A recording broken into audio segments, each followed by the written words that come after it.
Daniel Jones, who was previously the QB for New York Giants, has seemingly reemerged of some sorts, I guess as you can say, with with his play in Indy, of course, with the help of Listen, Danny MVP. Dimes out there balling. Oh yeah, I know, girl. These it's like this weekend, kind of consistently in this like NFL, like there have been some major upsets, surprises, and then just the ones that are staying on top are like consistently on top. It's not like, Yeah. oh okay, oh they won one or two. You're like, dang, okay Yeah. teams, we see you. Let go. Hey, okay, I know I'm here to stay. Counting on my wins, so I can't play it safe. Try to go against us, get you out the way. Go hard, it's the only way to play. Let me say, I'm a trendsetter. I'm a go-getter. I'm a trendsetter.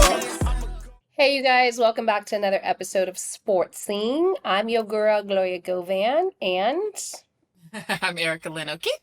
you saw how I did that. I'm assuming she's to this way of me. We don't If know you can't where. tell, this is going to be our first remote podcast. I'm currently in Florida, and E is in LA.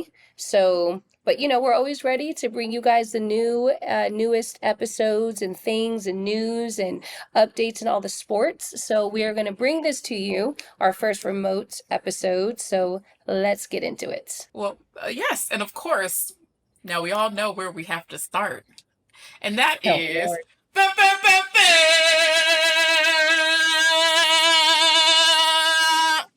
Let me tell y'all something, okay? Y'all was in these comments going ham at the post about how y'all just got to deal with the rain while we raining. It ain't our fault that y'all owners ain't got their money up. Boy, y'all told us to get in the kitchen, honey. We was called Jezebels. And quite frankly, those two things weren't even as offensive. You know what offended me? Is y'all had the nerve to call me a bandwagon fan. Now, I get that y'all probably haven't actually watched any episodes, and I really encourage you to do it because it's a really damn good show. But for those of you who don't know me, I only know how to do things one way, particularly when it comes to my fandom, and that's all the way. And not that I owe you motherfuckers an explanation, but let's just get down to it really quickly, okay? I didn't grow up in a baseball household, so no, I was not a child who was a Dodger fan. The player that ushered me into my Dodger fandom was Clayton Kershaw. The minute he stepped on the scene, that was when I've been in it. I have been there for y'all to call my GOAT the Peyton Manning of the MLB before he won championships. I have been there through Manny Wood, through Yasiel Puig, Andre Ethier, fine ass Matthew Kemp. How you doing? I hope life's well. And Kenley Jensen, who was actually my second favorite Dodger. All the way to the very end, I was standing up telling other Dodger fans not to boo him because that was my guy, okay? So what y'all not going to do is play me. I have a 10-year playoff streak going to every game. This is pre-Shohei Ohtani. I was a season ticket holder before Shohei Ohtani got here. And now I get to sit back and reap the joy. I was there for the first 18-inning game with Justin Turner, shout out to him, who was our hero then. So don't ever play me because I'm a woman and you don't know who I am. Okay? Y'all gonna learn today. But in the meantime, since y'all are obsessed with what I'm eating and whatnot, I like ketchup on my Dodger dog, okay? I like my fries extra crispy and tequila blanco and soda me while I sit back and enjoy the champs. Period. Well, I am so glad because I was waiting for it. I was like, oh, they just don't know what they unleashed when they got into those comments, and I knew you were coming for it. But They were in congratulations, there talking Dodgers. crazy. They were going, girl, that kitchen comment got me. I was like, are we still doing kitchen comments? I was like, okay, that's Like, wildly, this is the year of our Lord unoriginal. 2025. Right, Exactly, super and unoriginal sexist as people. hell. It was crazy. It was. So you know what? I am an A's fan, as y'all know. Again, and maybe don't know because y'all haven't really actually listened to a whole thing. But I'm probably your bandwagon jumper because I'm in LA and I'm like, all right, well, I obviously, my team sucks like the Raiders, but I'm still loyal. But I'm gonna be like, let's go local teams. You know what I'm saying? And I knew, y'all, when those Dodgers pulled off game 7, baby, I wasn't even happy for them. I Woo! was happy for Erica. I was like, yeah, yes. I just because I was like, they had me fucked up. They had my team fucked Yeah, up. They mad because I tried to tell them, like, at the end of the day, whether the player got traded here or not, whether right. whatever it all is, LA is a destination that people like to come to, and I totally understand that we're privileged in that way. But at the end of the day, Yoshi chose LA over Philly, even though Philly was offering more money, just because it's the place to be. So if y'all mad, be mad that y'all ain't got the swagger we got. But at the end of the day, if you don't do nothing else, just make sure you put back-to-back champions in front of our name. Okay. And we're coming back for three-peat. the I was three-peat. like, yes. I was like, and make sure you got three-peat in the future on there, baby. Woo! Period. I went to the parade and it was so much fun. It was so many more people this year. Yeah, it was insane, but the energy just was nice. Everyone was just having a good time. Like they had the mariachis out there playing. Like it was a vibe. It was a really, really fun vibe. I really love seeing my city come together in the way that they did. There was no incidents. It was no chaos. It wasn't crazy. It just was pure excitement and joy. And we came together as a people, as a community, and the whole shebang. Like obviously we know what we're fighting up against. We do not support the Dodger owner who's involved in the ICE things and all of that. Unfortunately, we live in a world where we wouldn't be able to enjoy anything if we had to make those more morality calls at a lot of times, especially in sports and sports fandom, because let's be real, most of the people at the top are awful people. That's just our reality. So we pick and choose joy where we can find it. And in this case, for a city who's been through a lot over this last year with the fires and everything else that's been going on, who are dealing with the raids and all the other things that's happening, having this moment of joy for us to have something we can come together and celebrate is what sports is about. And the players who work their asses off to be there are about. And so I'm very proud to be a Dodger fan in that regard, and it was a blast to be able to get out there and enjoy the parade, and I look forward to doing it again. Well, look, I'm excited for you. Congratulations to you, Erica Lynn O'Keefe. You know what I'm saying? Oh yeah, the Dodgers or whatever. Congratulations to them. But you, ma'am, are the real MVP. And I appreciate you for standing up and being loyal to your entire team, the entire time. And girl, those comments were wild. We're going to leave them up so y'all can see them too. Go back into our comments and check out some of the ridiculousness. It's ridiculous that we have to do it. Bring them on. Exactly. Oh my goodness. Yeah, fun fact for you guys. I should get in the kitchen before the game starts. Thank you very much. So food is already prepared. Okay. It's 2025. Women multitasking this motherfucker. See, get your shit together. Anywho, we can move on now. Y'all got her cussing and everything. Y'all got because they was really doing the most. It was the bandwagon comments for me. Like the sexist stuff, we're ready for that. But how dare y'all? Y'all don't know me. Get to know me. One, I'm fun, but also like get to know me, like whatever. Right. Anywho, so that is our MLB wrap up. We'll be back at it next season in April because they start. They basically are all year round down there. It feels like, right, exactly, and we'll see how it goes. But moving on to the NFL, which is super in the swing of things. G, what's happening on the AFC side of things? All right, y'all. Yes, right along onto the NFL. And we're going to actually bring this segment back in a little bit here as we talk about the new owner. But currently, right now, we'll just give you guys a few updates. So the AFC, and speaking of who we're going to bring back later, in terms of a topic, the Colts are wildly, I think, blowing everyone's mind. And I think we have a theory. We'll bring it back to y'all in a little bit on why. The Broncos, the Patriots all sit at the top. All of them are 8-2, which is a really good record, especially for now. It's week 10.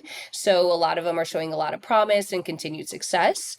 The Colts and the Patriots come as somewhat of a surprise, as we had mentioned earlier, with the Colts, Daniel Jones, who was previously the QB for New York Giants, has seemingly, reemerged of some sorts, I guess, as you can say, with, with his play in Indy, of course, with the help of MVP. Eddie Dobbs out there balling.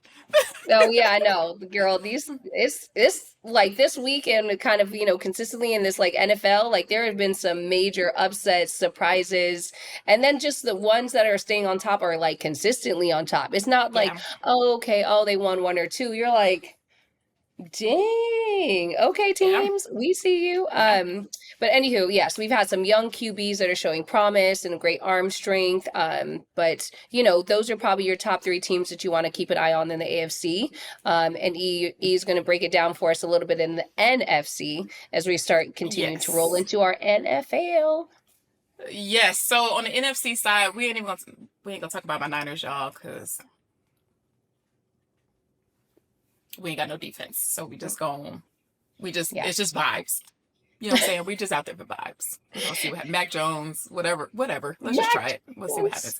That's a wrap. But the teams on the NFC that actually have been killing it so far are the Seattle Seahawks, the Eagles, and the Packers. So naturally, the Eagles are the returning champs, so you expect them to kind of return to form. Though, to me, they haven't looked very formidable so far, but they are getting the wins. And at the end of the day, no matter how you win the game, as long as you get the win at the end, that's all. That's all that matters. And there's been seasons past where like it has felt like they haven't been that good of a team despite their record. And last year was the first year that they obviously were able to break through and get the championship despite that same feeling. So we'll see kind of what it looks like this season. I feel like the NFL this season as a whole has felt very wonky. And it's kind of one of those seasons where like you just really don't know who's actually going to come out on top. I mean, obviously there's teams that are doing really well now, but we're only in week 10. We still got a little ways to go. And so I'm very curious to see how it really plays out. But you obviously can't count the champs out. And then you have the Seahawks and the Packers. The Seahawks are actually killing it right now. Sam Darnold out there slanging that hoe, and he has some really good receivers, and Cooper Kupp, who came over from the Rams, and Smith Najiba, I always say his name wrong, who is like literally killing it, and then Kenneth Walker III, who's their running back or whatever. That whole like head of the snake and kind of multi-pronged offense that they have makes them really, really hard to defend. And then their defense has always been solid. Like it's not the same with the Legion of Boom like it was when Marshawn and Marshawn was on the offense side, but when all the guys were there for that team per se, but they still have some of that same level of intensity and are doing really well. And then the Packers are kind of one of those ones that are also kind of shaky. Again, record is decent enough, but they've had some they've had some injuries, and we're trying to see what Jordan Love looks like. He didn't really play that well on Monday night. It was a really awful Monday night game between. Yeah. Well, he was hurt at some point or another. He's back, but him and the Eagles and Packers just played, and it was first of all, it was a boring ass game, and very low scoring until the very end, and the Eagles ended up pulling it out. But I think there are some concerns around whether or not Jordan Love can really put it all together to like really take this team where it needs to be, because defensively they're really good.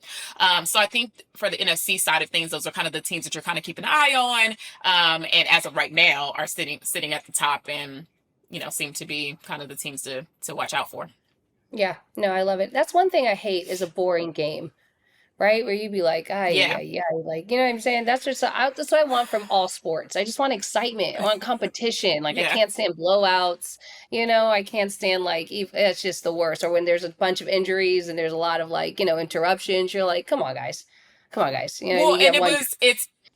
It's such an interesting thing because, and I know Kevin Durant and Draymond Green were kind of like having a war of words via their different platforms about offense versus defense and what wins championships and what's, all the things, right?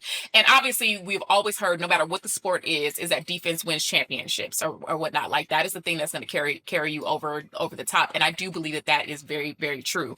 But Kevin Durant was arguing like, but at the end of the day, you got to score the points. Like, you know what I'm saying? And it usually boils down to who's able to get into their offense better. And I do think like from an NFL standpoint, like defensive games are good and intense, but they are not as exciting for us as viewers, right? We need the offense. Sure. We need to see that ball flying in the air. We need to see, some scores being, we need to see kind of whatever. It's a different type of intensity. It's just not as fun at the end of the day to watch all the time, unless you're just a hardcore football fan and you're like, listen, these defenses are battling. It's 0-0 and it's the third quarter, but like somebody got to break them. I guess there's a way to look at it, but we like offense. That's why they started protecting the quarterbacks more. That's why they started kind of really focusing on the offensive side of things, because, and even in basketball, we like offense. It's more fun. It's more exciting. Like I want to see the player, Right. I was going to say, actually, I'm a more defense wins games, whereas Derek is a more offense wins games. So we constantly have that conversation because I'm like, okay, but if you only score once, but you keep them from scoring, then, you know what I mean? Like, so you're solid. But he's like, yeah, but you got to score. You got to score. Let me tell you something. It depends on if he wants to eat dinner that night, on where he's agreeing with me or not. You know what I'm saying? So I know that's right. Like,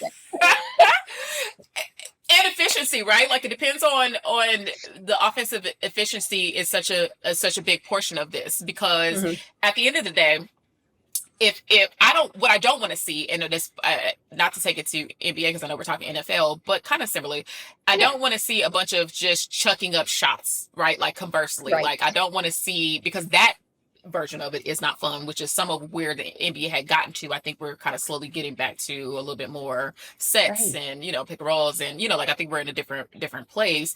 But I also don't want to see that. But kind of the point that ended up getting made was they started to look at the defensive and offensive ratings of the Warriors at the time when they were in the dynasty. And even though their defense was high, their offensive ratings were even higher. Well, And so higher. Kevin was like, because we And were, you're welcome. Yes. No, and you're I mean, welcome. Yeah, exactly. you still need efficiency and you need like strategic execution, right? Like you can't just be Yeah. like, to Hail Mary every possession, just like you can't just toss up a floater every possession. Like it does need to be, planned out play. That's why we got plays, y'all. You know what I'm saying? Yeah. But I mean, yeah, I think like that is an interesting conversation, but I also think it sways on the way in which that you have like where you find yourself to be most talented. You know what I mean? Like Sure. if you feel like you're a Sure. scorer, you're gonna be like offense all day. Whereas if you feel like, yeah, you can, what I mean, Pat Bev and GP that thing, you're gonna be like defense for sure. So Right, I is just where it comes yeah. into play.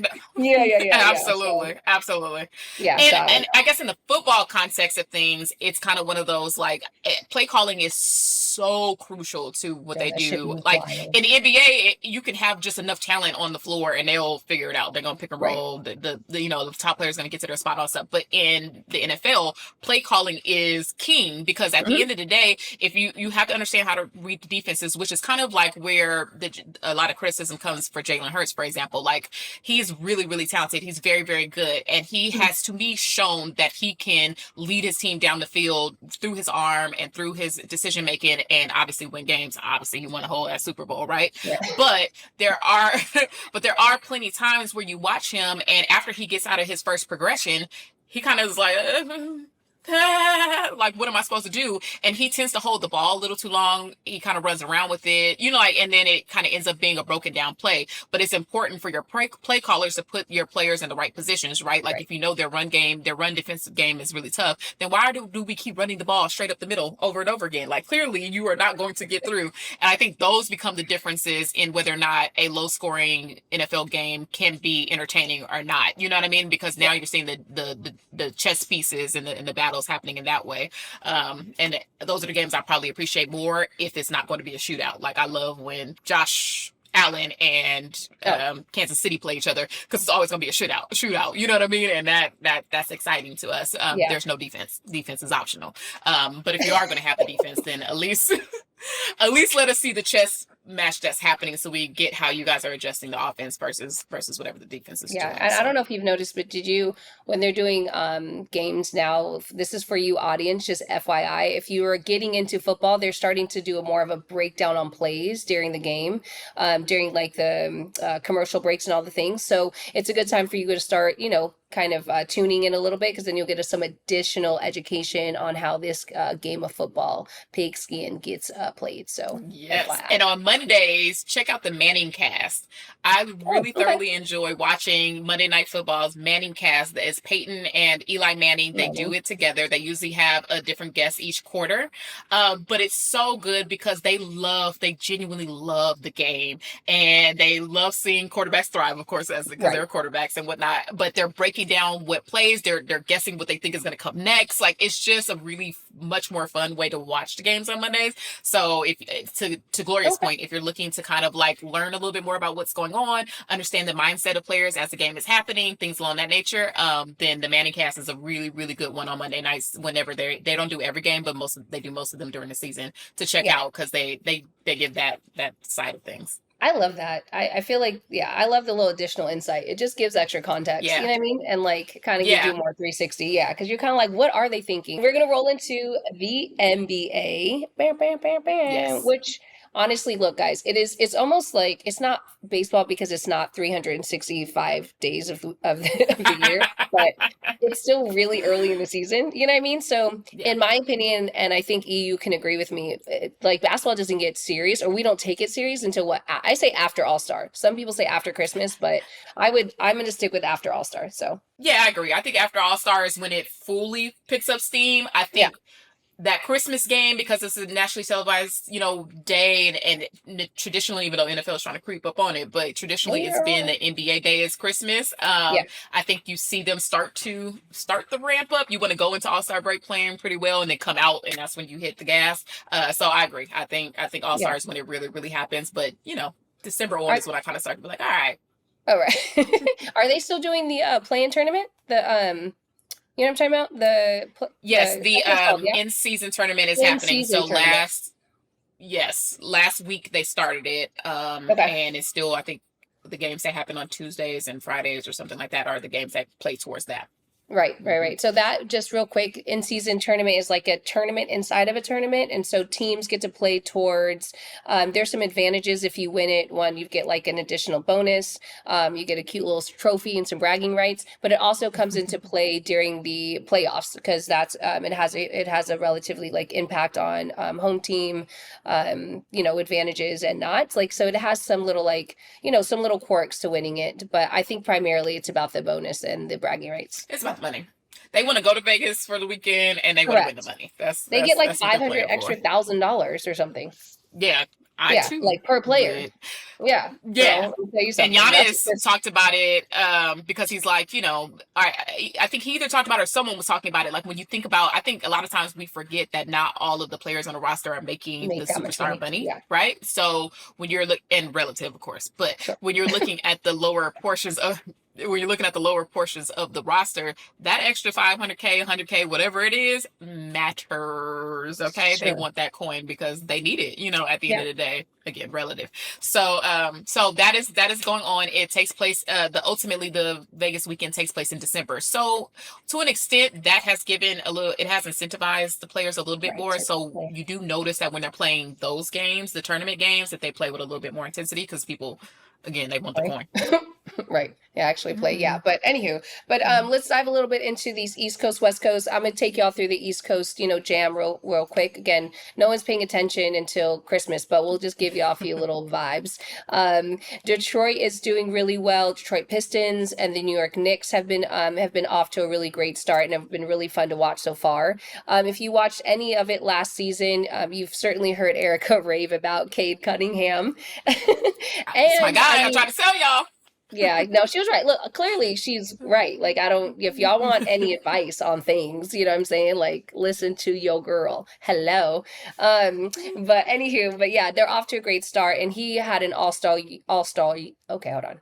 He had an all-star year. Follow the bubbles. My goodness. Right. And obviously, like, his team has returned super hungry. They're showing really good excitement. Like, everyone has basically understands their roles. Everyone is just like locked in for their identity. And I think they're all obviously, like, everyone plays for a certain goal, but a lot of teams end up playing individualized, and they have become together as a team, and you can really see it. And I think we'll continue to see that throughout the rest of the year. Because Cade is also primed to have another all-star season, which is great. What's kind of shitty too about, like, this time of year too is, like, you kind of have to play with and without injuries. So we've seen a few, we've kind of seen a few kind of come into play, and then we are also playing with injuries that happened late last year. So you'll be seeing, some of those effects too. But so far, New York played really tough last season, and so they're also, coming up. We have Clarkson, Jordan Clarkson, who we think has been a really good addition to the team. He plays with with Jalen Brunson, who did really well, with Kat, who if for you ladies, that is Jordan Wood's boo. You know what I'm saying? So, like, that's what we're talking about. I know, they're adorable. And if there was ever a time, in a season for, New York to, like, really strike hot and continue their success, like, this year, I think would be a year, especially, again, as you can see their continued progression, and you can tell they worked together probably on the off season, because they're, like, teamwork, they're, like, team bonding, cohesiveness, like, that shit runs deep, and it's obvious, on the way that they're playing real smooth. That's just gonna be good. Yeah. So, and shout out to Mike Brown. You said who, babe? Yeah. Shout out to Mike Brown. He's such a great coach. And so he's over there with the Knicks, and he's really got those boys really playing. I really like Mike Brown because he's as much of a defensive coach as he is offensive. And so I feel Offensive, like yeah. the teams that he has, they usually play both sides of the court really well. Hmm. And a knock on Cat has always been his defense, which, and his foul trouble. Good Lord. I'm like, Cat, please, bro, just don't. Right. They need you. What are you You, doing? What's you know happening? I'm here Uh, for the noises and the complaints to the refs, and I love a good voiceover. Then what do yes. you mean? Like they tore his ass up last season on those damn comments. Poor Poor cat. Cat. But to your point, Mike Brown does really well, and I think what happened last year is they were being ran through the ground. Like no one was getting rest. Everyone was playing through injury, which is good, which is a good and a bad thing. Don't get me wrong, but it's also, there was no priority on recovery and anything like that. So this year, I think they've Yeah. made that like a serious priority, and you can tell, you can see it. Yeah. 100%. Yeah. So the Knicks are my honorary East Coast team, so I'm always rooting for them to do Are well. they really? And I love the Knicks. I don't know. I have a lot of Knicks fan friends or Got whatever it. who I like adore, and so I love them. I don't know. I fuck with them. I like And then Jason Tatum. So Boston, and unfortunately, Derek would murder me if he heard that. I know, but because I like Jason Tatum. So, and we're not going to fair. talk about people's hairlines on this podcast. But what I'm saying, on the Boston team, I'm I'm here for sorry, Jason. but that video of I forgot what team they were playing. I think it might have been Detroit, but whoever they It were was playing, Detroit. he could It was not. It was Detroit. or Washington. It was one of them, but he could not believe that Was his it? hair. He was like this, y'all. Yeah. Look, so if y'all can see Jalen, right? He makes a lot of moves like kind of head first, right? So head Mhm. first came, and Bodecito, his damn hairline ended up on my man's shoulder on his little white t-shirt underneath. This was the best part, guys. He was like this. Oh my God. And he like showed He's- the entire arena. And I was like, I why was you gonna on the play him like that? floor. He was I think it was Washington or so, yeah, it was Washington. Yeah, I But think it was Washington. he's such a and Derek was like, man, these little young cats trying to embarrass them like that. But he had a fit. He was like, he was Hey like, man, I'm sorry. Like, why you got all that paint on? what is that Why? about? What is that about? And you I don't get it. playing? Right. You gonna Like, sweat? bro. Whoo. Or at least do something more I'm assuming. permanent. Like tattoo or something. Don't shoe shine me. That shit is wild. That's wild. And he's too young to even need to He's do that. So what are we even? he's a I'm assuming baby. he's still not with that fine girl, the one who used to play basketball. I'm assuming she don't play basketball I'm no more. assuming She not, was just because on. she probably has better hair product than him. She would have hooked him up. That's all. Would have been That's like, what I'm bro, let me saying. get you some edge Usually, control. So let bad. me get you Right, together. But right. here we are. Anywho, moving to the Western Conference. So what we're not gonna do is talk about the Clippers or the Warriors. Okay, we just gonna So we're gonna end it we here. old. Yeah, Podcast end. we old and we are olding. Okay, right now both teams is looking old and are in our old era. Okay, so we just Pretty gonna. As a bad. matter of fact, it just got announced that Bradley Beal is out for the season. So like, What? When? he had hip surgery. I feel like we just saw him play, and he was playing really well. What just happened? Like overnight? He had one decent game, but he was already injured. I was trying He to had help already been y'all. in and out of the lineup. Girl, Yeah, I that's just fair. And they're above not me. playing Chris. Like, Um, there's a lot of things happening over there. But anyway, it's a lot of things happening. We'll see what rotations look like. I mean, my fan base is calling for our coach to be fired and all the things. My only thing I will say about that Mhm. is this. Here's the thing. I'm indifferent about it. Like seasons before, I was like a Tyler apologist. I was like, now who's better, right? Like whatever.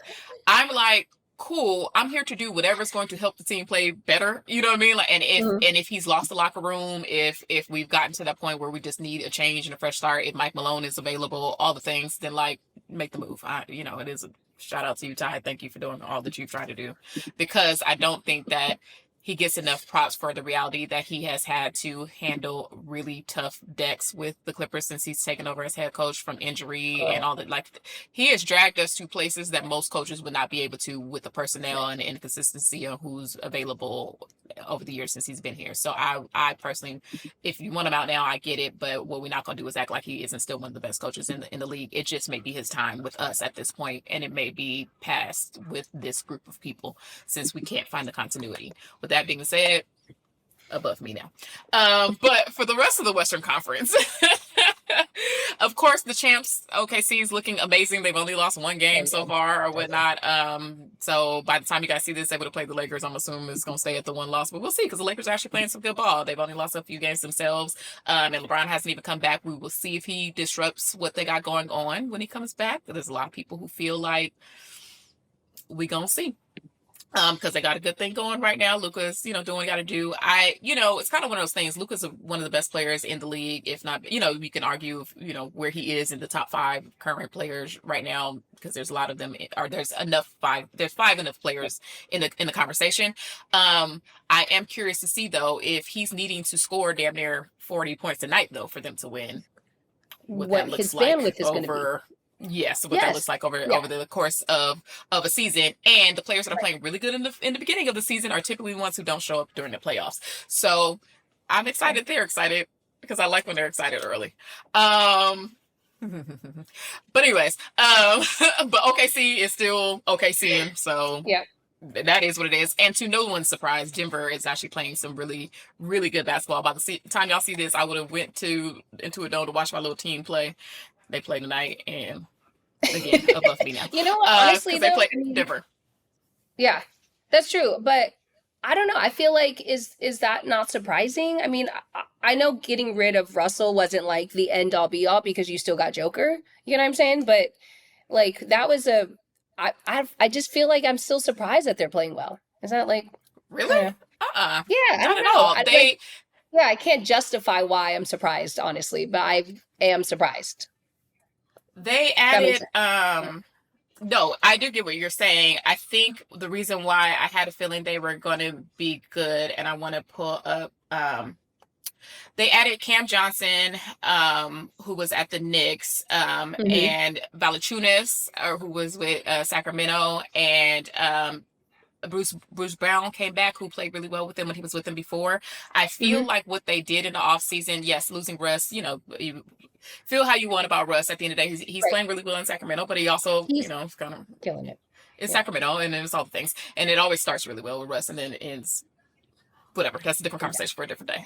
And before the Russ stands coming, I love me some Russell Westbrook. Like, please be clear, I was one of the Clipper fans that wanted him on our team. Like, I don't want no beef, I don't want no smoke. Because listen, baby, the Russ fans is for real. Okay? Careful, I don't want no smoke. I love Russ. I'm happy to see him thriving. I want him to thrive for the rest of his life, no matter what he's doing in life. So just to be clear about that, all I'm saying is y'all be going to each team, blaming each team, and at some point there's a common denominator, and everybody's in love at the beginning of the season, and then we get towards the middle and end, and it gets tricky for real one reason dicey. or another. Right, real dicey. All that to say, him leaving Denver was definitely not catastrophic for them.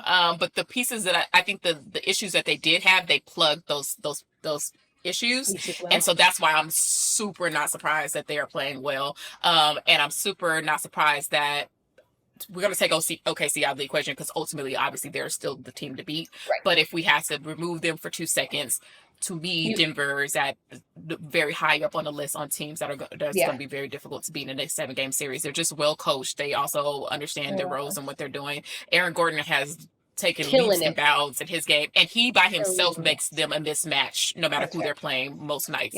And then if Jamal Murray is locked in, then it's kind of like, fuck you gonna do? What are you gonna do? Because we haven't even gotten a Joker yet. So I think Denver is definitely formidable for sure. And then the rest of the West is kind of, there's glimpses here and there with other teams. Yeah, but similar to NFL, funny enough, this is another one of those wonky seasons to where OKC aside, I think it's kind of anybody's year for whatever team emerges and wants to take it, and who it's really going to boil down to who's playing that level of basketball down the stretch, come March, April. Those teams that are hot, it's going to be about getting hot at the right time, and which is always true, obviously, but I feel like this season in particular, like, it's really going to be about what team gets hot at that right time, but I think it's kind of open, and I think the West is open, to be quite honest with you. Yeah, that's fair. I mean, to your point, aside OKC, and because they're playing really well, that it honestly, there could be someone that slips in, because OKC still faces challenges. You know what I mean? They have some good matchups with some good teams, and so barring injury and again, like when people hit a winning streak, etc., like it could ultimately kind of like roll out into it. But staying on. Oh, go ahead. You got it. Well, the only last thing I was going to say that, and then we can. Only last thing I was going to say was that to the OKC front, I said this last year. They ultimately, obviously, end up winning the championship. So all respect due there because they won it. Now, a lot of things had to break their way for that to happen. True. That's what I'm saying. Yeah. Including the most devastating of the things, my Holly. Oh, get better, Holly. I know. But like a lot of stuff had to break for them to win it. And again, it could very much happen. And obviously they've been there before now. So they're very cocky, which a lot of us don't like. But when you win, you get to do that. You know, what right. I just think they're corny. I don't like cockiness. I hate corniness with cocky and they're corny as fuck. Corniness-ish, yes. Yeah, like, but also similar, when people know how you play, then they can adjust. And to your point, I think people are looking at their win kind of like the Lakers, bubble win, where it was like, come on now, does that even count? Because you know what I'm saying? Like Halliburton got hurt like right before, and that was a good matchup. So people have a legitimate argument that maybe their success was, on the brink of other people's, just unfortunate circumstances. So we'll see. They have an opportunity now to defend that conversation, you know what I'm saying? Legitimately, or they'll prove that conversation to be accurate and be like, yeah, they were just kind of a one-hit wonder. Yeah, which I told you. Yeah, so and every champion needs luck. Right. Yeah, every championship needs luck. Like you need you need talent and all things as much as it's a war of attrition. So again, not knocking even with the bubble thing. Like I hate the Lakers, so of course I'm going to join in on the jokes. But in the grander scheme of things, if it were that easy, any one of our teams could have won it, and we didn't. So I'm not mad at them for celebrating it any more than anybody else. We the Dodgers going to celebrate our 2020 ring. You know what I mean? Like so, it is what it is. They're the champs at the end of the day. I just don't know. I mean, Denver took them 7. And the only real reason Denver didn't win that is because they ran out of gas. And I think they did things to plug that to avoid that happening. And then the last team that I want to mention is the San Antonio Spurs, who are also playing really well. Obviously, it's very, very early, but we are very close, if not already there, to going ahead and saying this is Wemby's league. Because what? That mother right there, y'all, is proving to be one of the best NBA players to play the game, bar none. Mic drop, unplug me. I'm telling y'all right now, Wemby is so fucking impressive.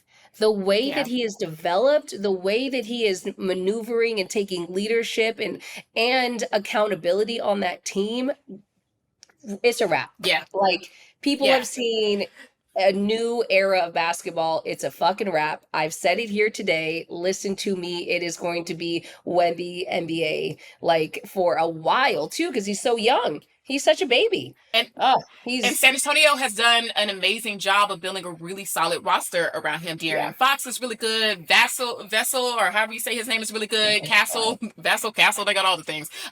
Champagne, like they got dogs on their team. They got young dogs on their team who are with it. They are, and they're defending and they're scoring. You should not be 7'5" and be able to dribble the way that you and the step back pull up. Like, what are we doing right now? Like, what are we talking about? Right now? Which is why I also think that teams are like, this is the year we got to get it done. Right. Because it's not moving forward. Correct. It's over. You feel me? Like this is that season. Like you got to get into it because these young boys on these various teams, they're coming. Like, and they're not, they make no apologies about it. They ain't shy about it. They are coming. Right. Now what I will say, I do want to point out, okay, Wemby assembled a little section in the San Antonio or whatever where they are standing up and cheering to bring the European football vibe.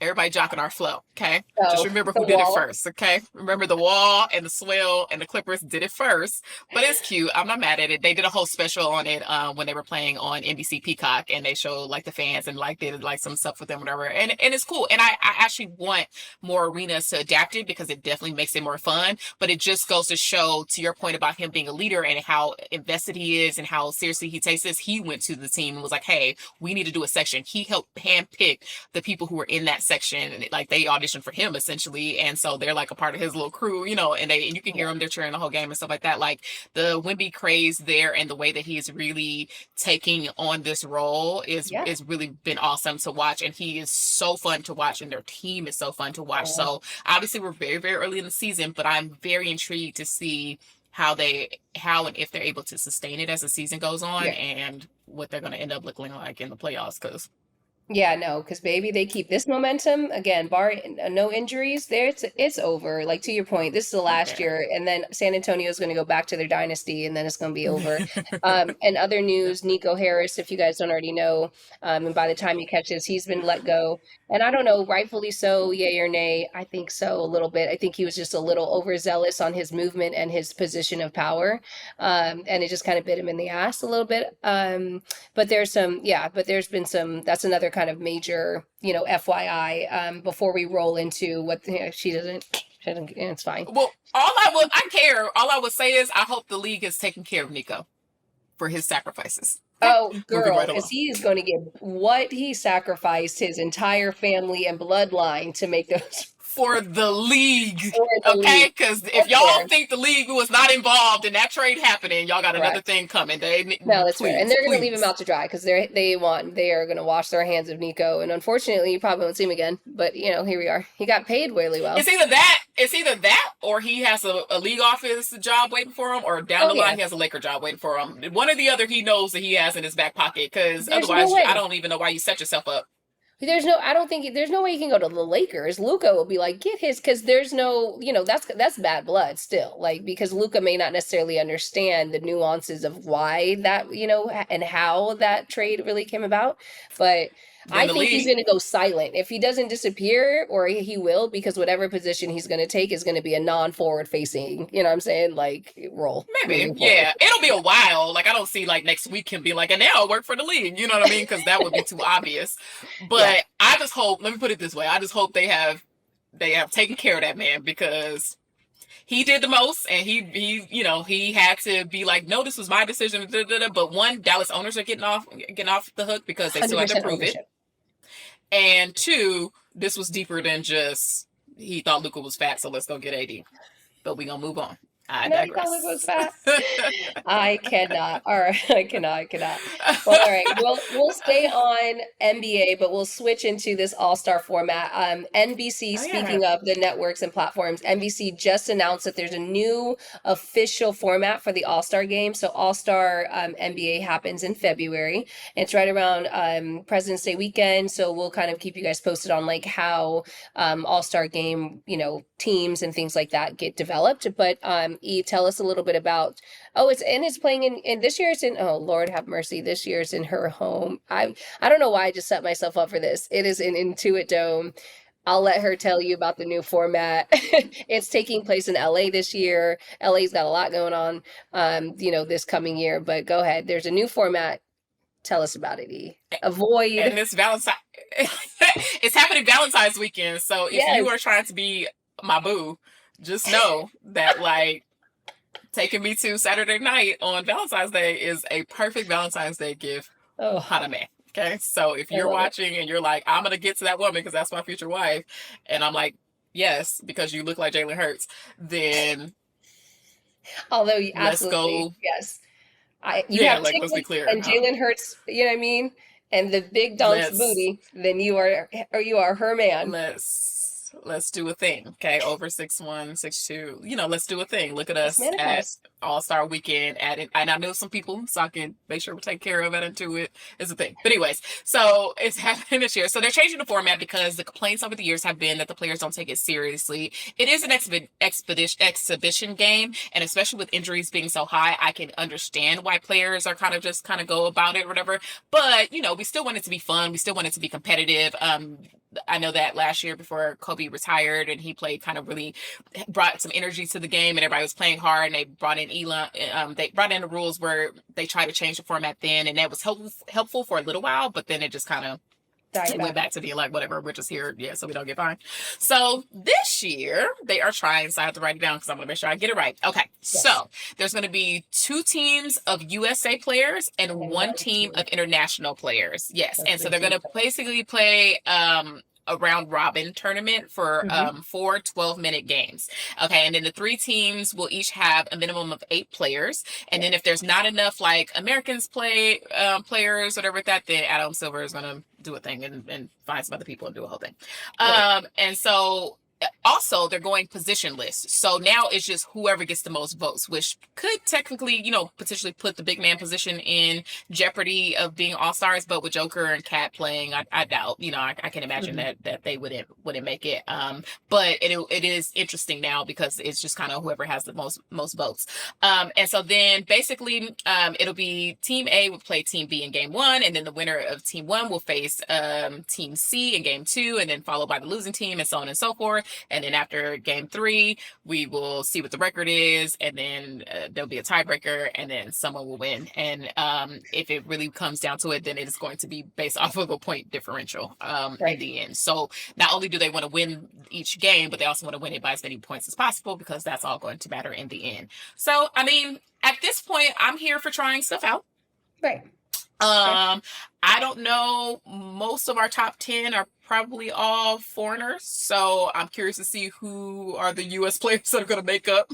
Yeah, that's what I found interesting, because it's like, oh, okay, there's 2 U.S. teams and then the world team. So the world team is going to be more like your international players. But to your point, I was like, well, that takes away a lot of the U.S., because then it automatically almost becomes imbalanced, and then there's no position. Yeah. So you could have 5 bigs, you could have, you can have 5, guards or whatever. But so I'm here for change, but I don't know if this is the right, way to pivot.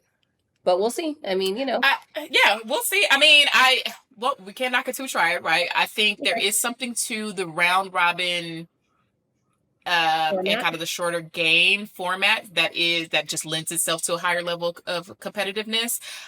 Hearing especially the international players talk about the pride of playing for their country and all that type of stuff, I know that they're going to, and I do think that the American players have enough pride to not want to, because that's the conversation right now, right? Like the last however many MVPs have all been non-Americans. Mm-hmm. We don't, the faces of the league or whatever. We name the top 5 right now, they're not from here.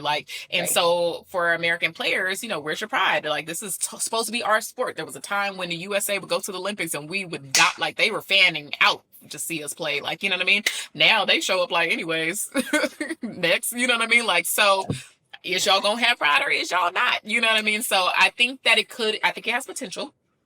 Yeah. I think that it could be very interesting and entertaining. And I hope that whoever participates actually gives us the effort and energy, and participates in the way we need, especially because it's in LA. I know it'll be fun. I'm not going to be here because I don't like that. It just adds LA traffic, and that shit's just wild. So I'm good. Or I'll but yeah. I mean, my only saving grace is how close I live to the arena. Yeah, you're close. And so how I'm able to get in and out of it goes away from traffic, thankfully. But I am intrigued to see this year, because obviously this will be our first time hosting or whatever, how Steve and the team decides to incorporate the swell, if we're incorporated, and what that means for our participation in the weekend. So yeah, it's gonna be wild. First of all, it takes me an hour to get out of the Intuit Dome parking lot. Really? Yeah, that and SoFi. Maybe because we're just so freaking close. But that SoFi is terrible. SoFi is like a one-way in, one-way out. But anyway, that shit is wild. I'm like, this is crazy. But okay. So there's your basketball goodies, but we're going to keep on, how we mentioned that we're going to bring back the Colts, and this is the segment that we're going to bring back the Colts. Let me explain something to y'all, okay? And this is why women should do most of all things, because the new ownership and CEO, her name is Charlie Gordon. And I don't know if you've been paying attention. Maybe your boo has, maybe your partner has, or child has. If you have watched any Colts football game, you have seen a woman on the sideline, and she's in there with his little notepad and her little headset, right? And everyone was like, at first, everyone was like, oh, okay, she's micromanaging, she's overbearing, because she's the new CEO and owner. She's not a good operator, she's doing too much. Okay, that's fine. Some time went by, right? And what she realized was, and what she was telling people was that there's a disconnect between ownership and coaches and staff and operations. So she wanted to bridge that gap. She essentially was like, I want to be the reason, I want to understand why people are performing the way they're performing, or why the coach chose to do X, Y, and Z, or when staff and, players or ownership, or coaches come to me and go, we need a trade, or we need this. this or we need that. She wanted to have a better understanding on why they were requesting some of the things we're requesting, why some of the plays are being called, why their team's not successful. The list goes on. And so ultimately, her being on the sideline taking notes has really been, she's been forward facing and making decisions or not making decisions, when to step in or allow her coaches and staff to, to take over, etc. And her visibility and strategy has like rattled ownership. Now everyone's like, is this the new way to do it? And I personally think, absolutely. I think there needs to be, you've talked about ownership, right? And like the way that they pay their players or the way they execute certain things. It's easy to assume that certain things are happening when you're not down there, right? Why didn't he catch that ball? Why did you call that play? Why are you sidelining him? All of this stuff. But when you're there and you can go, oh, snap, that really had nothing to do with the player. That was, the coaching's problem, or that really had nothing to do with the coach. The player decided to, blitz or whatever.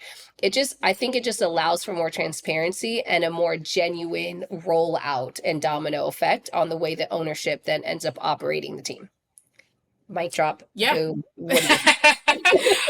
No, agree. I think that we look at certain owners, and I'll take even Steve Ballmer as an example. Like, one of the reasons why players want to come play, why fans enjoy being fans of the team, all that stuff, is when you have an owner that you can tell is completely invested in the team, is willing to do whatever it takes to see the team wins, and is enthusiastic and a fan of it. It does energize everybody from top to bottom. And I think similarly with what she's doing over there at Indy, you see a culture shift, because it's like, oh, she's in this. She cares enough to want to know what we're doing. She wants to do everything she can to make this a winning environment. I'm going to run through the brick wall even more so, because I know I'm being supported from top to bottom. You know what I mean? And as with anything, like, we as fans, right, we only see what's happening, and then we only hear the sound bites of press conferences afterwards. What we actually don't know is the full politics of it all, which is why I'm always like hesitant to, like, there's obvious coaching issues, right? Like, there's obvious times when the coach is just like, yo, he is just not good. Like, what is he doing? Like, right?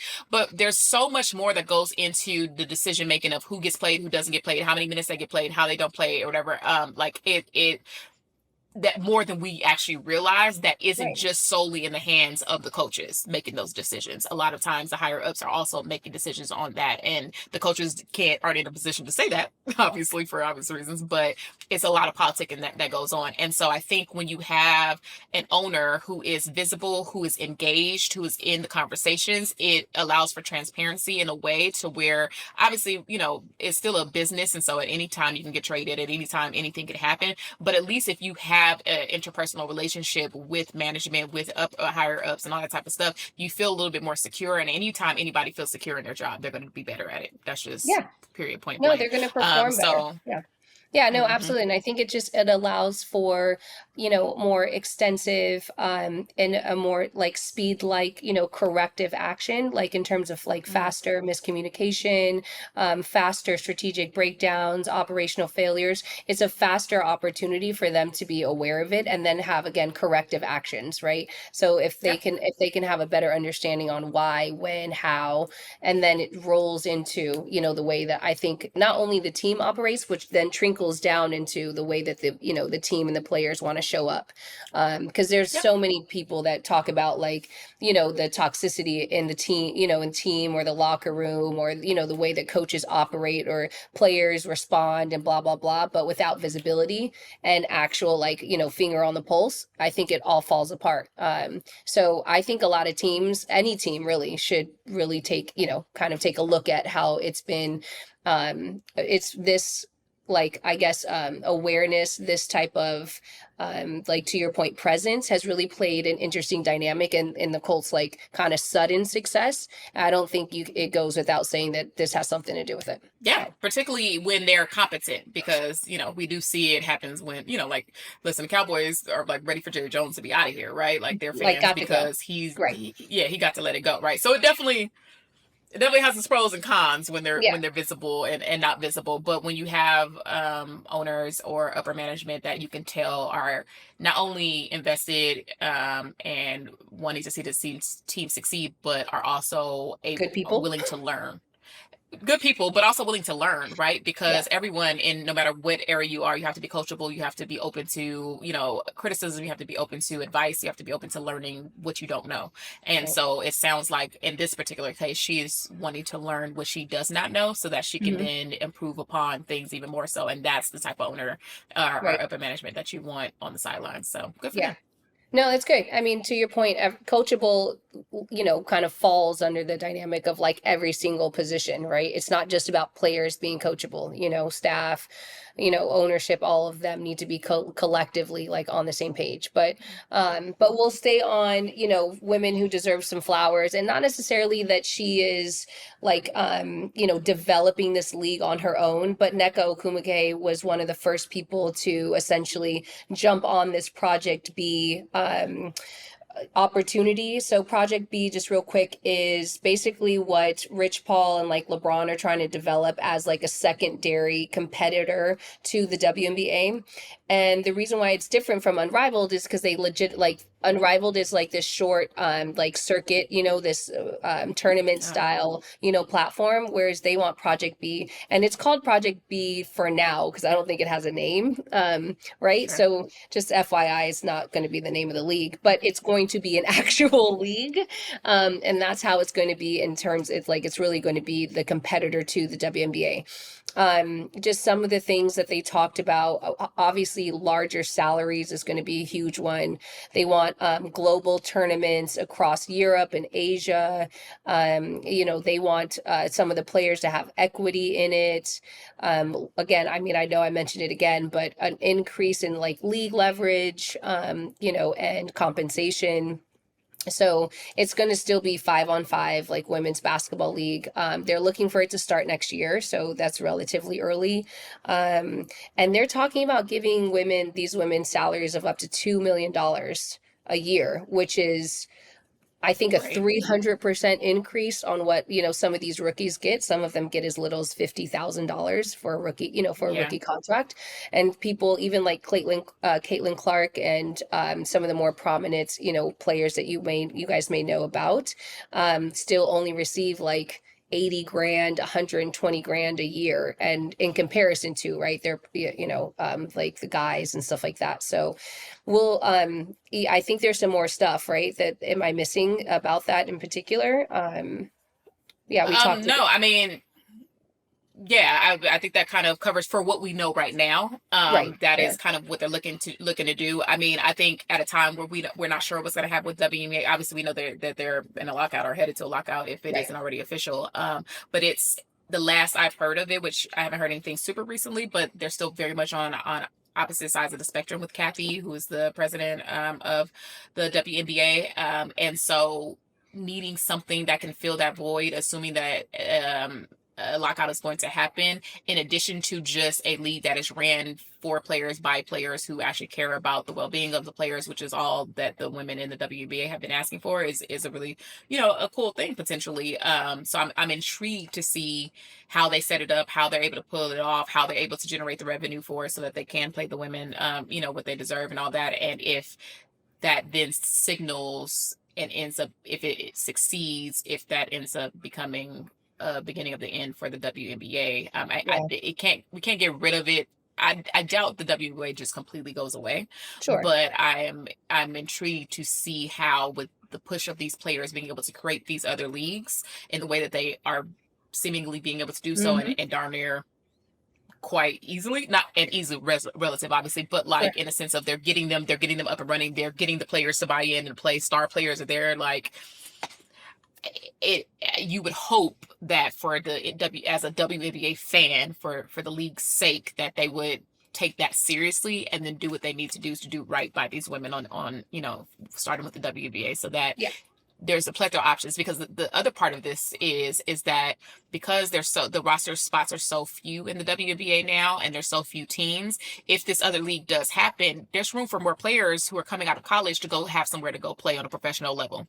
Yeah. So while it may rival, but if it's in two different times of the year, and if it, is whatever, it can be a secondary and or another option, as opposed to going to play overseas for players to play in a league that is here at home on their home soil, that makes sense for them. So I'm excited to see kind of where they go with it, and kind of the opportunities, anything that creates more opportunities for women in sports and women in basketball in particular to have Right. an opportunity to shine, play, and be taken care of the way that they deserve to. I'm definitely a fan of. Yeah, no, I think to your point, if nothing else, if it influences positive change, in the WNBA, because it's not going to be, it's not going to dissolve, regardless if they get this up and operational and stuff like that. But I do Yeah. think that it then has a positive impact and influence on the way that Kathy really has to start taking, some of these negotiations seriously. So if nothing else, it'll create that dynamic, right? This kind of like even playing field to be like, okay, y'all need us obviously more than we need you, and at this point we're Yeah. making it real even because the ROI on these leagues and these tournament style like unrivaled. It's obvious, and it's evident in the success and the interest and the interest in the seeing women perform and play in sports is now global. So they're talking about Europe, Asia. It could be a whole thing, and for them to say that it could start as early as next year, I don't, to your point, I don't think it jeopardizes the existence of the WNBA. I think it just encourages them to play fair, play nice in the Yeah, sandbox, y'all. Yeah. exactly. Do right by people. Do right by people, and Right? you My succeed. goodness. Like that's I just know. in life. Everybody, do right by people, and you will succeed. Okay. All right. Well, for our last segment before we wrap up, I do want to get into a little bit of sports parenting 101. So Gloria and I had the privilege of hosting some panels for the Rose Bowl Initiative, which is an incredible organization who highlights women in sports in particular, and they host these different conferences and things that allows various panel members from athletes to those who are in and around sports to come up and share helpful information. One of the panels that we were on in particular was talking about mental health in sports, which I think is a very, very important conversation to have as someone who deals with mental health myself. And it kind of goes back to what I was saying about like the Dodgers championship winning. Like for me, when people don't understand about fandom, especially if you're not a hardcore sports fan and you don't get why we get so wrapped up into it, is because a lot of times it does help. It takes us out of our real everyday lives, right, for 3 hours in a day for whatever reason. And especially if you can see your team reach the pinnacle, then it really helps you through it. In 2020, the night that the Dodgers won, I got news. We were three outs away from winning, and I got news that my big cousin had passed away. And it was one of the most devastating moments ever. I was with two of my friends, and I just dropped to the floor, and the whole thing, they paused the game, and I just, I had to have my moment, because it was a pretty sudden thing, and she was young. And when I finally was able to kind of compose myself and get through it, one of the things that kind of helped me get through the night was then going back and watching those 3 outs and being able to have something to cheer for in what was an incredibly terrible moment. And similarly, this past World Series, with Game 6 and Game 7, a really good friend of mine had lost a parent, and we sat there, and I was like, this happened to me in 2020. The Dodgers are going to pull through to give us something to cheer for right now, and they won it. So there's a special connection that we tend to have because life be life and like a mug, and sometimes you need that escapism in the joy that sports can bring.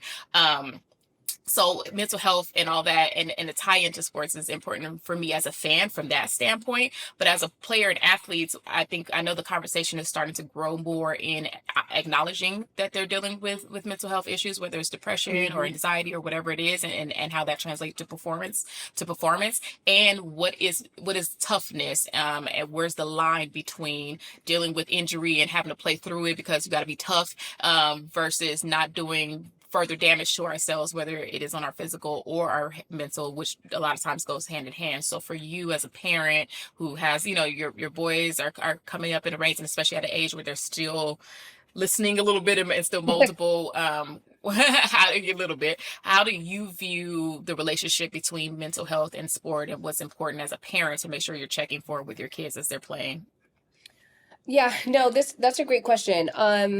And I just recently went through something with one of the boys, Carter, who was like injured. He had like a grade 2 ankle sprain, and then he had like severe bone bruising. And so what was essentially supposed to be a 2 month, like kind of exit or like recovery period ended up turning into 4 months. And so the last 2 months, and because I was like, I was just like losing my mind as a parent. we grew up in an era where it was like, you're fine, right? Like blow that thing off, rub some dirt on it, you'll be all right, type of situation. So I Yeah. struggle with that with my own kids, because there's oftentimes, as a parent, you assume that when your kid is like lying or being dramatic, or what I mean, over the top, right? So for me, I was like, okay, 2 months, it was so difficult to see him struggle, because he was right at a peak of like he was like his best in shape moment. His confidence was like wild, so you could see it in the way he was playing. And then he got hurt. And so all of that basically went to shit. And like we had to like what we talked about was, and what was the hardest thing to try to figure out to do, was like help him mentally. Because even when he was physically okay, he had gotten clearance from girl. We took him to doctors, MRIs. We took him, Yeah. stem cell research. I was everywhere with that boy, you know. And even when he was physically okay, he mentally just wasn't prepared. He had PTSD. And I had seen him run with his cousins playing dodgeball, Yeah. tag, hide and seek. But the moment he got on the court, like something shifted in his ability to perform. Yeah. And it just mentally was just fucking with him. So whenever he saw basketball, like he would dribble or things like that. But the moment you talked about going live, he would like shut down to the point where like being in tears. And so for me, it was hard because I had to navigate, like, okay, I know he's physically okay, right? So you kind of are like, boy, get your ass out there. You know what I mean? Like, stop embarrassing everybody around here. Yeah. But Yeah. also like trying to be that more emotional. Like, I get it. It's hard. There's nothing you can say to them at a certain point, right? And so what ended up happening is I realized that he needed a different voice. And this is kind of going into the mental health. Like sometimes we want our kids to be the only people they go to talk to, and like, really dive into, and that's fine and great and all. And we only really want them to listen to us. But there's a reality. It comes to a point where like your kids need different voices. And so I, reached out to some people that I love and trust. And that's probably the more important part, is really just the people that you love and trust, that I thought he would listen to as well. And there were we ended up finding that like one common person that was like, I was like, oh yes, thank you, Jesus. And it kind of hurt Right. my Look at you. it hurt, yeah, I was like, thank you, God. And it kind of hurt my feelings, because again, you want to be that person, right? That pinnacle of all information, where it was like, I've been saying this to your ass for 4 months, and then you like this one person ends up telling it to you in 30 seconds, and for whatever reason it clicks, like this whole time. Yeah. But it did. So it finally clicked. So I'm giving you guys like kind of a vulnerable moment, because I was really struggling as a parent. I had nothing to offer my child. Like I couldn't offer him advice.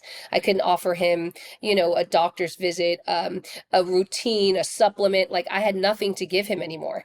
And so what I realized is what I started to do is just back up a little bit as like a kind of the helicopter parent that I am, and really work with him more on a mental capacity. So we wrote down like, what does fear mean to me? How can I use fear to improve my performance?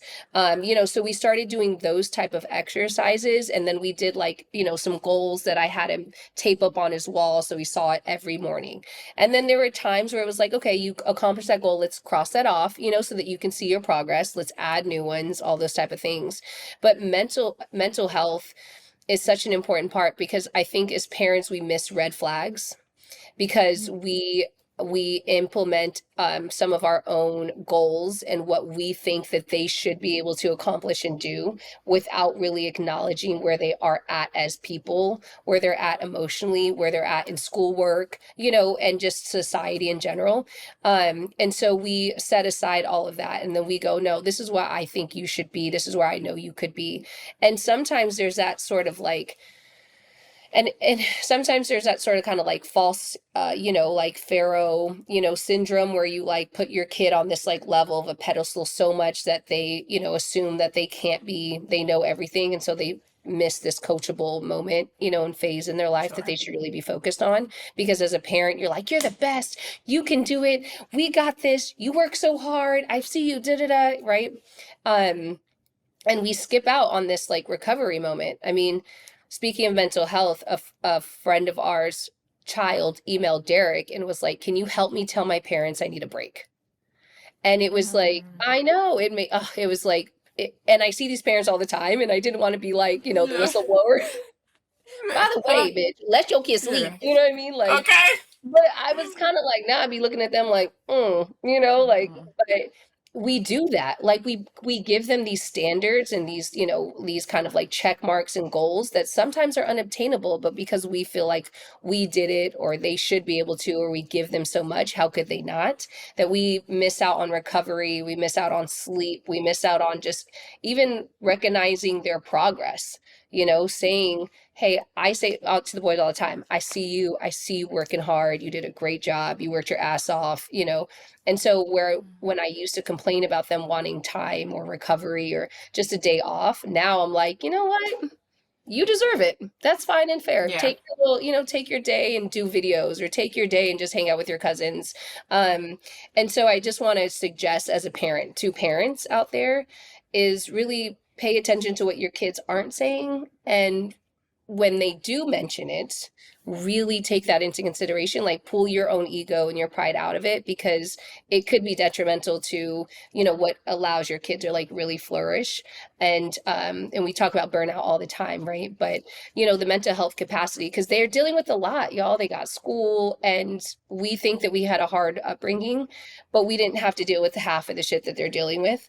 Um and if you could be that person, and if that they want to speak to, if not, if you guys could agree on a voice that you feel like is safe, that they know that they'll go and talk to, please find that voice, whether it's your coach or a trainer. For us, it was a family member, so I was grateful for that, and he did an amazing job. But yeah, I would just I would just take a step back, because we oftentimes miss like major flashlight red Sure. flags, and then we lose our children, and then we kind of go look back and go, damn, he or she was really telling me, like that they were Yeah. Yeah. struggling, and I didn't see it or agree with their struggle, and so I ignored it. So pay Yeah. attention. I love it. I think it's important. I mean, the only thing that I would add is that, like, I think we have to remember that kids are still humans Right. and they still deserve to have autonomy. And we are all living in difficult times, right? Like, as adults, we're having to make very difficult decisions so that we can survive, considering everything that's going on. The decisions and things that are happening right now literally are going to directly impact them moving forward. So if you don't think that they don't have as much anxiety and different things that they're dealing with just from a worldly standpoint and what's happening, particularly if you're here in our country and all that type of stuff, or that, then you're also missing a lot of what's happening with this younger generation. So I think even with just humanize them on that level, right? Like, Mhm. for all of us to be functioning on a high level is crazy, because we're living in through craziness, Crazy. right? Like, this is not, nothing about this is normal. We're having to normalize it in order for us to keep our sanity.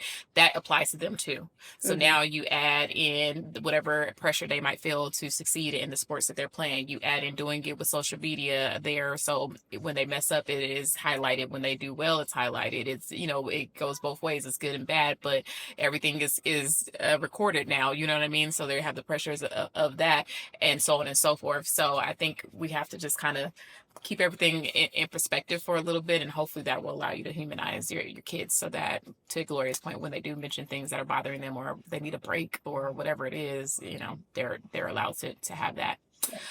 So we did it. We did it. Woo. We did it. A whole little remote episode, honey. Absolutely. Now, Bi-coastal too, now girl. We come are back literally, home. It's okay. man, legit. I know. I'm on the way. Come on, TSA. I hope y'all ain't fucking with me Exactly. this Oh time. Lord. I Yes, know. please. Don't even Safe get me flight, the started. whole shebang. Yeah, Yeah, it's a don't thing. get me started. But But y'all know anyhow, the drill. We thank you guys for joining us for another episode of Sports Scene. Make sure that you subscribe, like, share, comment, continue to comment. Tell us what you guys are thinking. Tell us what you want to hear. Obviously, keep it respectful and cute. But at the end of the day, come holler at us. This is about community. It's about being interactive. And we actually like hearing what you guys have to say, especially on the parenting side. If you are a sports parent and there's more things that you want to discuss, there's things that you're finding yourself facing that is, you're unsure of how to navigate. If you're a parent who's reaching out to a coach, to talk about, whatever it might be, please send us your questions. The email is here, or slide in our DMs or comment on things. We are watching the comments and all that, and we try to, make sure we're addressing those things. So I'm your girl, Erica Lynn O'Keefe. I'm Gloria Govan. And until next time, this is Sports Scene. Peace.